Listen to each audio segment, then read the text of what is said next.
लग रहा था उसको एक दिन का जो है मेयर चंद्र प्रकाश बाटा बन गया और ये हमेशा के लिए न बैठ जाए। और चंद्र प्रकाश बाटा की कुर्सी के बैठने के बाद उसने जो तौलिया फेंका, यकीन मानना अगर जो मैं अपनी पाया तो वो रुड़की छोड़ के भाग जाएगा। अगर मुझे जनता कहेगी या पार्टी का आदेश होगा मैं लड़ूंगा। वो लिख रहा है कुर्सी पर बैठा है हरियाणा। आज की जो प्रेस वार्ता है मुख्य उद्देश्य ये है 25 जुलाई नगर निगम के अंदर जो बोर्ड अधिवेशन चल रहा था, उस बोर्ड अधिवेशन के अंदर सर्वसम्मति से सभी अधिकारियों, कर्मचारियों और पार्षद गणों की उपस्थिति में सर्वसम्मति से मुझे उस कुर्सी पर बिठाया गया और उसके उपरांत जो वहाँ से मेरे बैठने के उपरांत वो कुर्सी मैली हो गई या गंदी हो गई और जो उसका तौलिया गंदा हो गया उसको फेंकने के ऊपर ये बैठक की गई है। अच्छा, तो मतलब मेयर साहब ने तौलिया फेंका, उसको लेकर समाज के लोगों में नाराजगी है ना? पूरी नाराजगी है, मेरे समाज में नहीं है, सभी समाज है। क्योंकि मैंने जो अपना जीवन जिया अपने समाज के हिसाब से नहीं जिया। मैंने समरसता के माशरे में सभी जातीय धर्मों के साथ मिलकर के मैंने अपने जीवन जिया है। मेयर साहब ने कहा है कि हम पद की गरिमा का आपने ध्यान नहीं रखा। मेयर साहब की उपस्थिति में रहते हुए आप वहाँ बैठ गए। पद की गरिमा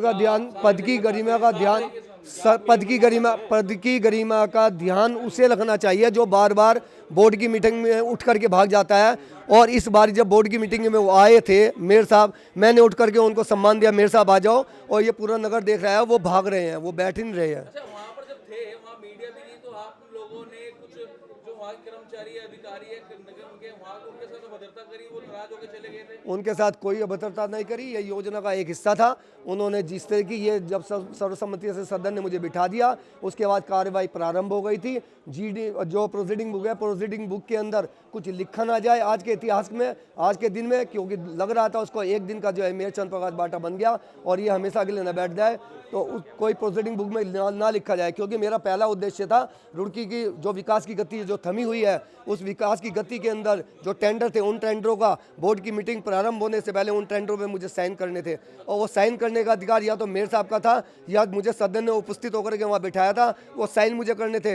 एक मुद्दा जो इन्होंने 30 लाख रुपए के अंदर नालों से निकला हुआ जो सिल्ट है उसे उठाने का इन्होंने रखा था। नालों से निकली हुई जो सिल्ट थी वो सारी जो है प्राकृतिक आपदा बह गई। अब कार्रवाई क्या चाहते हैं आप? कार्रवाई मैं नहीं चाहता, मेरे समाज के और ओबीसी समाज के, वो सैनी समाज हो, गुज्जर समाज हो, कश्यप समाज हो, दिमान समाज हो, वो कोई भी कार्रवाई वो चाहते हैं, इसका जवाब सभी पिछड़ी जाति के लोग देंगे और पिछड़ी जाति के लोग के साथ साथ स्वर्ण जाति के लोग भी देंगे, क्योंकि मैंने अपना जीवन दिया सभी के लिए दिया है। आप मेरे का चुनाव लड़ोगे क्या? पाटा जी, अगर मुझे जनता कहेगी या पार्टी का आदेश होगा मैं लड़ूंगा। अगर ओबीसी सीट हो जाती है, मेरी प्रबल दावेदारी है, लड़ूंगा।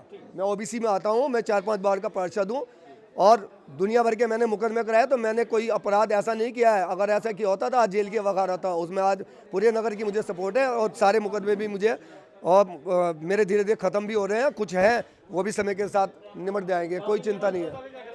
क्या जी? उसका जवाब समाज देगा। ये प्रेस वार्ता जो की है, जो नगर पालिका में भ्रष्टाचारी हो रही है और जो पार्षद है उनका जो मेयर सम्मान नहीं कर रहा है, इसकी इस वजह से हुई।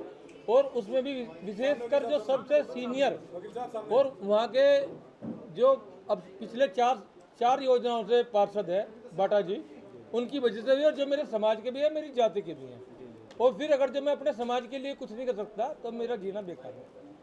अच्छा, कहीं ना कहीं अगर देखा जाए पार्षदों के कार्य भी हो रहे हैं, उसको भी काफी विरोध किया जा रहा है, अभी धरने पर भी बैठे हुए थे। पार्षदों के कार्य इसलिए नहीं हो रहे कि मेयर अपना जितना खर्चा करा था वही पूरा नहीं कर पा रहा, उसे पैसे कमाने की लग रही, तो वो औरों को कहाँ होने देगा। अभी भी लीज वाले एक घटना होने वाली है और शायद 4-5 करोड़ रुपए इकट्ठे कर लिए हैं इसने, और उन्हें उस प्रस्ताव को पास कराने वाला है। अगर जब वो ईमानदार है तो वो ओपनली बोल के वो लीज करे। अगर जब मान लिया वो संपत्ति 50 करोड़ रुपए की है तो 10 लाख रुपए तो कम से कम जमा हो सरकारी खाते में। तो ये सारी उसकी अपनी एक राजनीति है और वो लीज के पैसे जो उसने इकट्ठे करे हैं उन्हें खपाने के लिए वो अपना प्रेस वार्ता जो मैंने की है वो इसलिए की है कि बाटा मेरे परिवार का भी है, मेरा बड़ा भाई भी है और मेरी जाति का भी है। और जब मैं अपने परिवार के लिए कुछ नहीं कर सकता तो बाहर वालों के लिए क्या करूँगा। और मेयर ने अगर जो उसकी कुर्सी पे से तौलिया फेंका है तो वास्तव में मैं पब्लिक से उसके घर का तौलिया फेंकवा दूंगा, ये मेरा वादा है। क्या आगे मांग करते हैं इनसे? मैं मांग ये कर रहा हूँ कि या तो वो बाटा से माफ़ी मांगेगा सार्वजनिक रूप से, नहीं तो पूरा पिछड़ा वर्ग जो भी है, चाहे गुज्जर हो, चाहे कश्यप हो, चाहे धीमान हो, सबको इकट्ठा करके मैं हर वो कोशिश करूँगा जो होनी चाहिए। कोई ऐसा नियम है क्या कि मेयर की उपस्थिति में कोई दूसरा पार्षद कुर्सी बैठ जाए? ऐसा नियम तो सरकारी तंत्र में भी है। अगर जो कल को डीआईजी नहीं बैठेगा तो उसका चार्ज भी किसी को मिलेगा। डीएम नहीं होगा तो आपके जिले में उसका भी चार्ज एडीएम को मिलेगा। कौन से वर्ग में नहीं है? यदि आप नहीं होगा तो आपका भी तो जूनियर पत्रकारिता करेगा। कौन सी जगह नहीं है ऐसा पद? प्रधानमंत्री ने तो उसका भी चार्ज किसी और को है। ऐसा क्यों नहीं है? सीनियरिटी के आधार पर दिया गया। बाटा सीनियर है, कोई ऐसा नहीं बैठा कि जो पहली योजना में बना वो नहीं बैठा कुर्सी पर। गोयल जो है पहली बार जीतता है, अगली बार जीत लो, अगर जो वो इतना बड़ा ईमानदार आदमी है तो।